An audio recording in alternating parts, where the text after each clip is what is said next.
In front of me is Redmi 14R and today I would like to show you how you can set up face unlock. Begin by opening settings and scrolling down to access fingerprints, face data and screen lock. Now hit face unlock here. Enter your current login method and when you're ready hit start.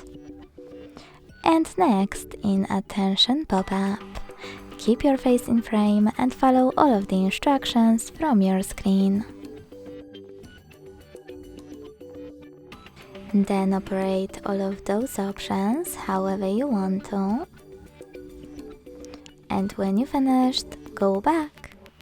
So when I switch off my screen and turn it back on, I can start face unlock is working properly.